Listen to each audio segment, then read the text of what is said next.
What we have here is, again, it's kind of, I would say it's like the plastic equivalent to what Ignatius was presenting yesterday, whereby for an incompressible material, Ignatius was introducing a further field for the pressure.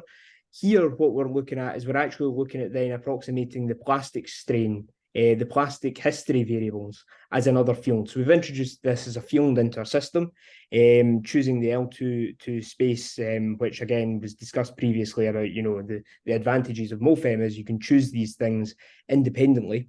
And yeah, so you've got your kind of typical from the governing equation, again, just the mechanical governing equation here. You get a corresponding weak form. But further to that, if you have a background in plasticity or if you've read from above, you then usually end up with a certain scenario whereby you've got this monotonic increase in the plastic history variables, corresponding to the irreversible nature of plasticity.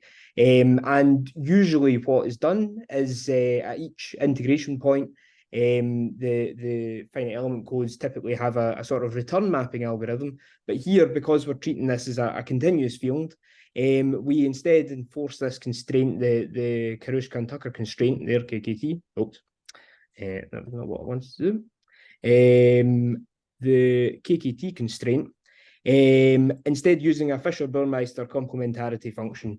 So this provides you with an additional equation that you need to satisfy in order to satisfy, let me just see, these constraints, wherever they are, these constraints. And this is like the additional equation for a field that we want to then solve. So this then can be, you can find the weak form of this in the corresponding space. But then further to that, you need to then ensure the consistency between both your new field and your corresponding plastic strains. And that's what this equation then does. So this kind of gives you, if you want to call it like the coupling between your newly introduced field and your previous field of displacement. So just having given a brief introduction to plasticity and indeed multifield plasticity, the specific scenario that we're looking at is of this nature, and it's one of these examples in this paper here, if you have a look at it, and if you're wanting a bit more again background and how this problem's set up. But what we've got here is 1/8 of a cylinder, and symmetry is imposed on this bottom face here, this face here, on the right hand side, and then on the back face as well, such that we can only model 1/8 of it.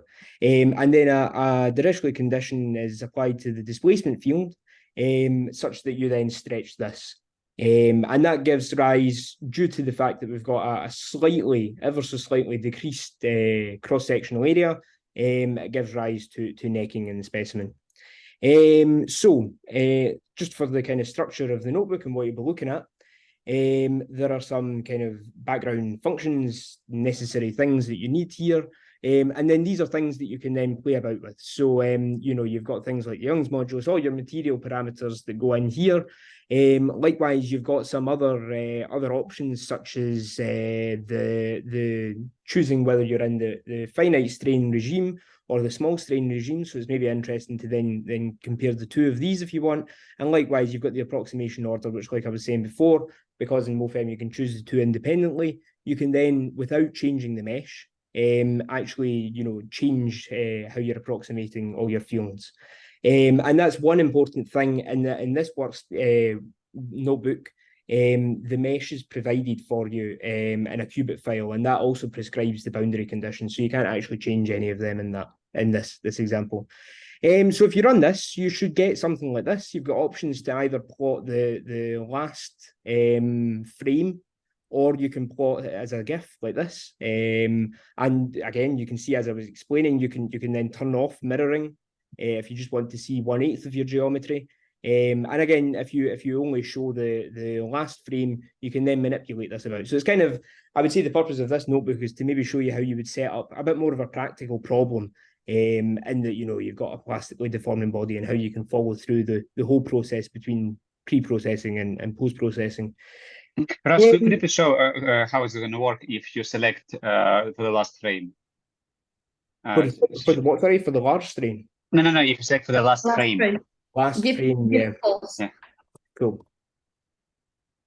Yes, so you can see here if you just change No, that. didn't you want false? Did that? Yeah, whatever. I don't know. Luckily, this is relatively quick. I interrupted. Well, it should be relatively quick.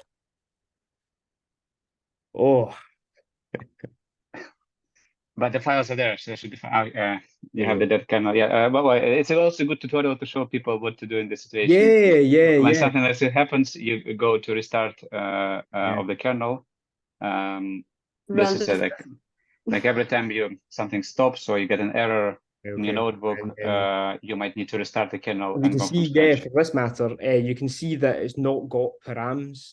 So I was trying to not have to rerun this again, but you can see that that's because it's not defined the required params, and I'm going to have to rerun the whole notebook. So in this scenario, you don't have to rerun the whole notebook. You don't have to rerun the analysis, just the input of the function. Okay, you still have that. Okay. Defining that. But you need to open those things. Yep, that one. Not this one. Oh, you don't have to run because that's been run already. Yeah, the reason, like Adriana was saying, these results are saved to your working directory, so you could actually have a look in your working directory and see them. So yes, so you can see that then you can kind of animate it. You can scroll about and manipulate it is probably the right thing. Likewise, you can turn off mirroring to see inside your geometry. So this is actually the problem, how it's solved.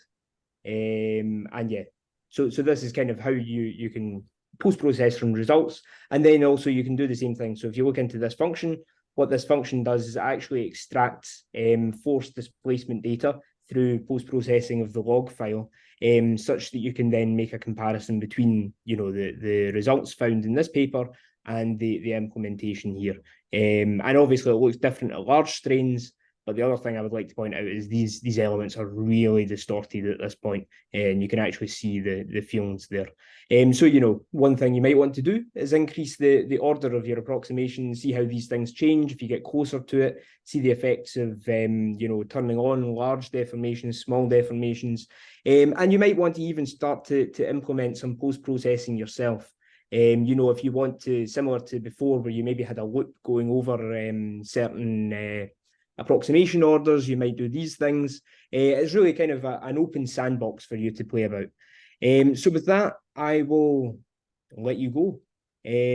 So if you have Ross, do you remember what option you have to set to switch off to small strains? Because it would be a nice example, because when you switch to the small strain formulation, this rod will not neck. Yes. So what that is Lukasz is saying this option, 2 seconds, here. So large strains, if you set that to equal to 0, then you shouldn't see it necking. So again, it's kind of, this one doesn't have any defined outcomes. It's really a bit of a, like I said, an open sandbox for you to play about and kind of get used to these things. And also, you know, there's plenty of theory there if you need to go through this to get a better idea about finite strain plasticity, and then also the multifield approach to that.